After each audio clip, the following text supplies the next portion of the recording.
here we go. Alright, so I'm going to be talking about Fecal Microbiota Transplant, or FMT. It is used to treat gastrointestinal disorders or infections. The main culprit that makes you have one of these is Clostridium difficile, and it is taking matter from a healthy donor and implanting it into the GI tract of an animal that has the infection. And so what that does, it replenishes healthy microbial organisms in the intestine. And it has been practiced in humans for over 1,000 years in Chinese medicine, and has been more recently done in animals in the late 1800s. So I know in the humans, there are some testimonials that the person's health was like terrible. Then they got one of these transfers. What's the last? Is it not transfer, but is that what it was? Transfer? Transplant. And then they became very healthy. So, this is very interesting for the vet med people. And so, kind of like the background of it is, the natural flora becomes overwhelmed with like harmful bacteria, and it can't replenish itself. So initially, if the animal gets sick, it's given antibiotics, but then you have the Clostridium difficile spores that the antibiotics try to kill off, and it'll kill off most of them, but some of them will remain in the gut because they're spores and they're very hard to kill if they're not germinating. And so that is when the fecal microbiota transplant is needed and necessary. And so it can help with digestive upset, joint disease, parvovirus, allergies, and autoimmune diseases. It's more common in the autoimmune disease than the other ones, because the other ones usually don't get that severe. And so you can administer it orally or directly into the GI tract. So I actually got to witness how they made it at our vet clinic, and they had to blend up. They did it via colonoscopy. So they blended up the donor fecal matter, and they needed to add saline to it to make it easier to blend. But the interesting thing was you can't use one of those really expensive blenders like a Vitamix, because it'll blend it too much and it'll destroy some of the nutrients in it. So it's better to use a really cheap one. A Kmart blender, Yeah. okay. And so they also needed to filter it to get all those particulates out that didn't blend up all the way. And so you can also buy capsules, but they're not as fresh and they take longer to break down than a typical colonoscopy would. So yeah, go back to that capsule. And maybe the audience doesn't know, but you can buy those gelatin capsules in any size you want, because we used to do this for dairy cattle sometimes. We wanted to put something in orally, but we needed to have like a capsule, because then if you weigh something out, then each cow got the same amount if it's in a capsule. It's sealed, and well, it's not really sealed, they just fit snug, and then it's gelatin, so it'll dissolve. So you can buy any size you want, all the way up to things that are this big. And so I didn't realize they could give it orally. Mm-hmm. And you're saying that's not as good as the other method? It's, capsules aren't as good as the colonoscopy. Okay.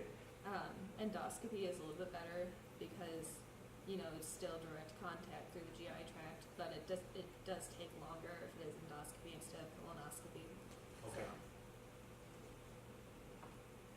And so for the donors, they have to be tested for a lot of things like parasites and pathogens. They cannot have behavioral issues because it's going to be difficult to get the samples from, I guess. And they can't be over or underweight because that can disrupt the natural balance of things. And obviously they can't have a history of gastrointestinal diseases. And so some of the medication that is given could be, they might need to be like sedated and given a medication that slows down the intestinal motility, so that'll allow for the fecal matter to be better absorbed into the GI of the sick animal. And you might also need to anesthetize them if they're like just can't handle it when you're doing the colonoscopy. And you might need an enema before the transfer, so that you can allow for the new fecal matter to be better absorbed.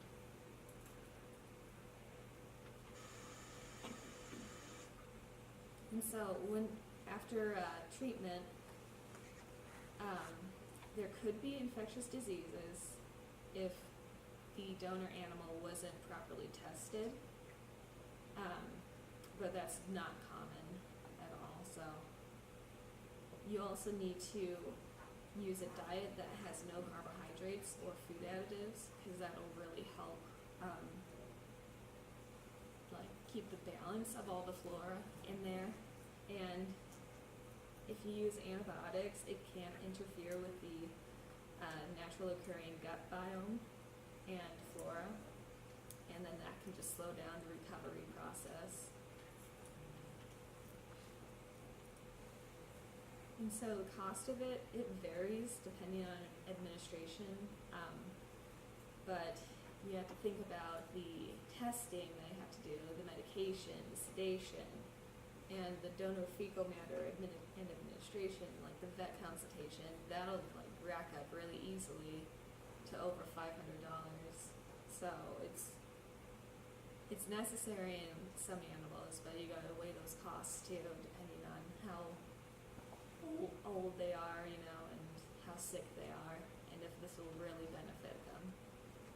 But in general, it is the best thing to do for them.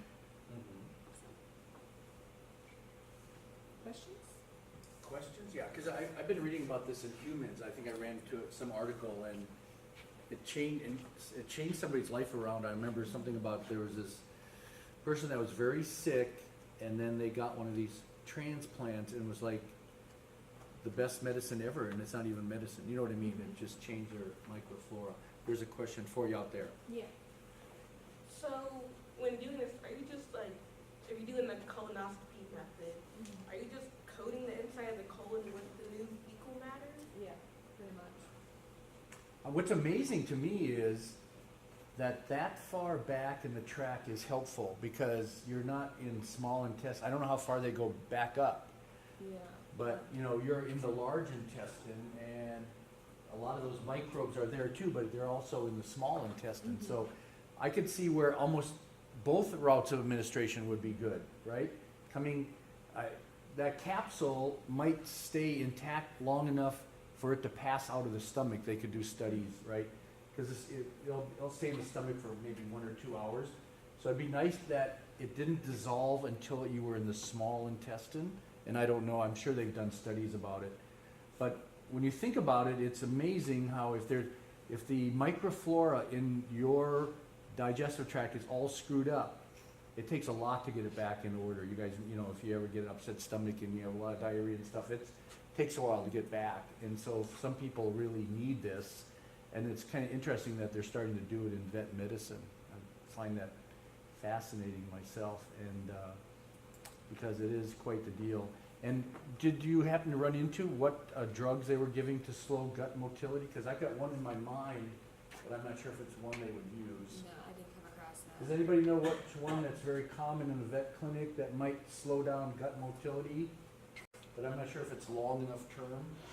I can see why you'd want to slow it down, because you're talking about rate of passage. You'd like to have this transplant stuff stay around a little while. Aaron, what's the A word I'm thinking? Atrophy. I'm thinking atrophy. That decreases gut motility, but I'm not sure if that's what they would use, but it might be. Yeah, fascinating stuff. Any other questions, comments? Okay, let's give Elizabeth a round of applause. If you have to leave, you can. We still have 2 presentations, but we're gonna technically do those after the class is over with, so if you wanna leave, you can. If you wanna stay, you stay. See you guys Wednesday. Be ready to play with Artemis.